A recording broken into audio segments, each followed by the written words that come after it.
నమస్తే. శ్రీ గురుభ్యో నమః. శ్రీమాత్రే నమః. ఆదిత్యాయ చ సోమాయ మంగళాయ బుధాయ గురు శుక్ర శనిభ్యే రాహవే కేతవే నమః. ప్రేక్షకులందరికీ నమస్కరిస్తూ మనం ప్రతి మాసం చెప్పుకునేటువంటి మాస పక్ష ఫలాలు.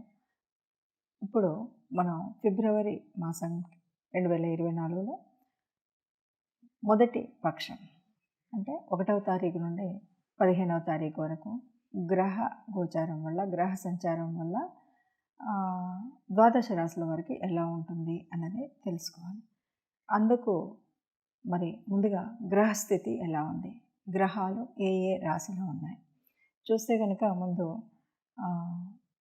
మీన రాశిలో రాహు ఉన్నాడు, అలాగే కన్యా రాశిలో కేతు. వీరిద్దరు కాకుండా ఇక పెద్ద గ్రహమైనటువంటి గురువు మేషంలో ఉంటే శని కుంభంలో ఉన్నారు. ఇక వీళ్ళు కాకుండా మకరంలో రవి ఇంతకు ముందే ఉన్నాడు. ఇక బుధుడు, కుజుడు, శుక్రుడు ఈ ముగ్గురు కూడా ధనుర్రాశిలో ఉండి 2వ తారీఖు బుధుడు మకరంలోకి వెళ్తాడు.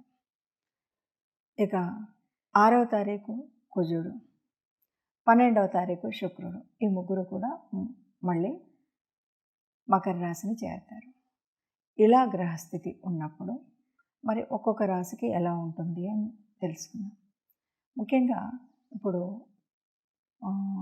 ఒకటి ముఖ్యమైనటువంటి అంటే ఈ కొన్ని నెలలుగా మనకు వచ్చేటువంటి ఆనందదాయకమైనటువంటి విషయం, గురువు వక్రగతి వీడి ఉన్నాడు. ఇక ఇలా ఉన్నటువంటి పరిస్థితుల్లో మనకి ఇంతకు ముందు చెప్పుకున్నట్టే శని యొక్క సంచారం కానీ, కుజుడి యొక్క సంచారం కానీ, ఇవి జరుగుతున్నటువంటి వాటి ప్రకారంగా జరిగేటువంటి మన మీద పడేటువంటి ప్రభావం ఎలా ఉంటుందని చెప్పే ముందు ఒక్క విషయాన్ని స్పష్టంగా చెప్పుకోవాలి. గోచారం అంటేనే ఇది చంద్రుడి ఆధారంగా చెప్పుకునేటువంటి ఫలితం. కాబట్టి గోచారానికి జన్మజాతకానికి కొద్దిగా వ్యత్యాసం ఉండడం అనేటువంటిది సహజమైనటువంటిది. అంతేకాకుండా ఈ గోచార రీత్యా మనం పరిశీలించినట్టయితే కోటాను కోట్ల మందిలో కేవలం కొంతమందికి మాత్రమే యాక్యురేట్గా ఇది పూర్తిగా కలిసినట్టుగా కనిపిస్తూ ఉంటుంది.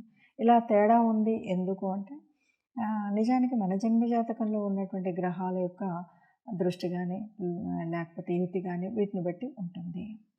సరే, ఈ గోచార ఫలితాలు మనం ఎందుకు చెప్పుకోవాలి, ఈ గ్రహచార పరిస్థితి ఏంటి అని మనం ఎందుకు అనుకోవాలి అంటే రాబోయేటువంటి కాలంలో ఈ కదులుతున్నటువంటి గ్రహాల వల్ల, వాటి యుతి వల్ల, వాటి దృష్టి వల్ల మనకు కలిగేటువంటి మంచి చెడు, అలాగే ఆనందం, ఆరోగ్యం ఇలాంటి అనేక విషయాలు, వృత్తి వ్యాపారాదులలో మనం ఎలా ఉంటాము, ఎలా ఉండబోతాం, మనం చేయవచ్చా చేయకూడదా, సంతానానికి సరిపోయినటువంటి పరిస్థితి ఎలా ఉంటుంది, ఈ విషయాలన్నీ ముందుగా తెలుసుకోవడం కోసం చేసేటువంటి ప్రయత్నమే మరి ఈ గోచారం గురించి తెలుసుకోవడం, గ్రహచారం ఎలా ఉంది అని మనం తెలుసుకోవడానికి ఉపయోగపడేది అన్నమాట.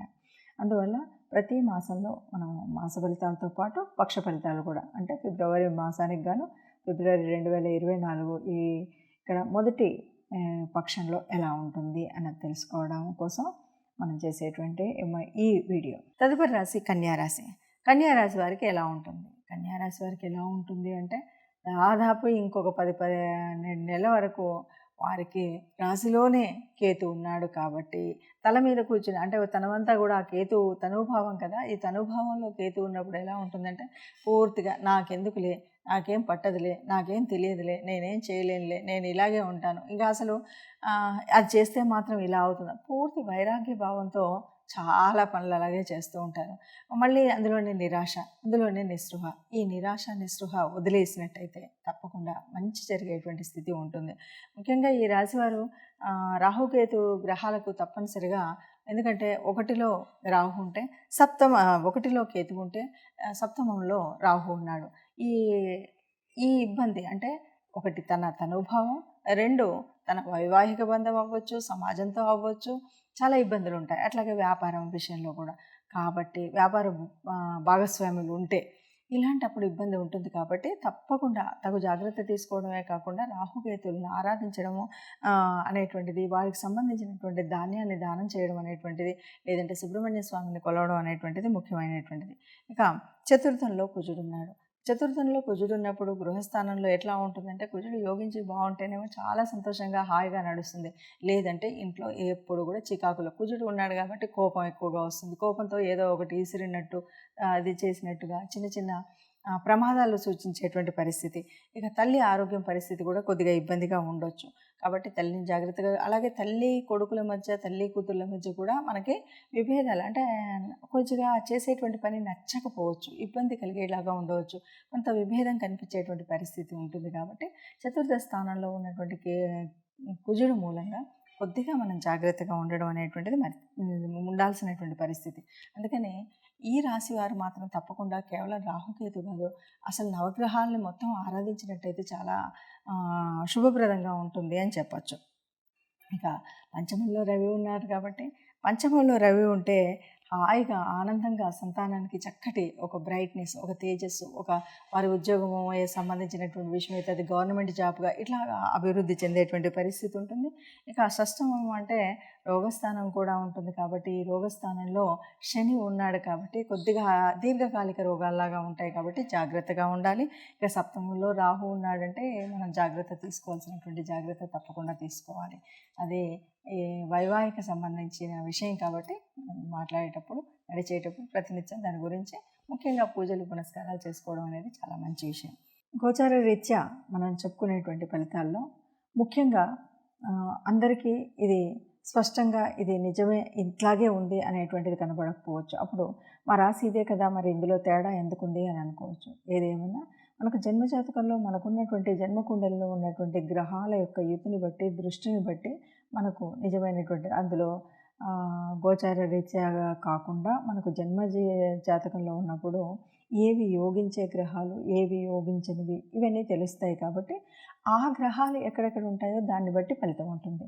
ఎవరైనా సరే పూర్తిగా నిజంగా వారి జీవిత విశేషాలు తెలుసుకోవాలి, లేదా వారి ఉద్యోగం గురించి, వారి సంతానం గురించి, వారి వివాహ విషయాల గురించి, లేకపోతే వైవాహిక అనుబంధం ఎలా ఉంటుంది అంటే తప్పనిసరిగా వారు ప్రత్యేకించి వారి జన్మజాతకాన్ని, లేకపోతే జన్మజాతకం లేదండి మాకు అంటే పుట్టినటువంటి తేదీలు అవి ఉంటాయి కాబట్టి వాటిని తీసుకుని వెళ్ళి మీకు నచ్చిన, తెలిసిన, మీకు బాగా ఉంది అని అనిపించినటువంటి జ్యోతిష్యుల దగ్గరికి వెళ్ళి మీరు పూర్తిగా పరిశీలింప చేసుకున్నట్టయితే తప్పకుండా మీ రాబోయేటువంటి కాలంలో అసలు పరిస్థితి ఎలా ఉంటుంది, దానికి ఏమైనా పరిహారాలు ఉన్నా, లేకపోతే ఏవైనా చిన్న చిన్న దోషాలను తిప్పికొట్టడం కోసం చేసేటువంటి పనులు మనం అది దైవానుగ్రహం కావచ్చు, లేకపోతే నవగ్రహాల అనుగ్రహం కావచ్చు, వాటిని పొందేటువంటి ప్రయత్నం చేయడం. దానికోసం దాన ధర్మాలు ఉంటాయి, దేవతా సందర్శనాలు ఉంటాయి, లేకపోతే పూజలు ఉంటాయి. ఇలా మనం ఏదో ఒకటి చేసుకుని మన యొక్క గ్రహస్థితి అలా ఉన్నప్పుడు దాన్ని శాంతింప చేసుకోవడం కోసం చేసినట్టయితే సరిగ్గా ఉంటుంది. అయితే మరి అలాంటప్పుడు ఈ ఏదైతే 15 రోజులు, నెలకు చెప్పేటువంటి వాళ్ళ ఫలితం ఏముంటుంది అని అడగవచ్చు. ఎందుకంటే ఈ 15 రోజులలో మనకు అనుకోకుండా ఇప్పుడు మారుతున్నటువంటి గ్రహాల మూలంగా కొన్ని ప్రమాదాలు రావచ్చు, ఆరోగ్య పరిస్థితి అనుకూలంగా ఉండకపోవచ్చు. కానీ అది చిన్నదే కదా అని వదిలేయడానికి వీలు లేకుండా ఆ తగు జాగ్రత్త తీసుకోవడానికి, మీకు ఉపయోగపడడానికి, అలాగే కొన్నిసార్లు వివాహానికి మంచి సమయం రావచ్చు, ఇలాంటివన్నీ వస్తాయి. కాబట్టి ఇది దశాంతర్దశలో నిర్ణయించబడేది అయినప్పటికీ కూడా ఇప్పుడు మనం ఏమేమి ప్రయత్నాలు చేయాలి, చేయకూడదు అనేటువంటిది తెలుసుకోవడం కోసమే ఇప్పుడు మనం చెప్పుకున్నటువంటివి. కాబట్టి అందరూ కూడా ఏ కష్టం రాకుండా సుఖంగా మీ గ్రహరీతులు ఎలా ఉన్నా సరే మనం చేసేటువంటి దాన ధర్మాలు, సత్కార్యాల మూలంగా అందరూ సుఖంగా వర్ధిల్లాలని కోరుకుంటూ సుఖ సంతోషాలతో అందరూ ఉండాలి, అందులో మనము ఉండాలి. సర్వే జనా సుఖినో భవంతు. నమస్తే.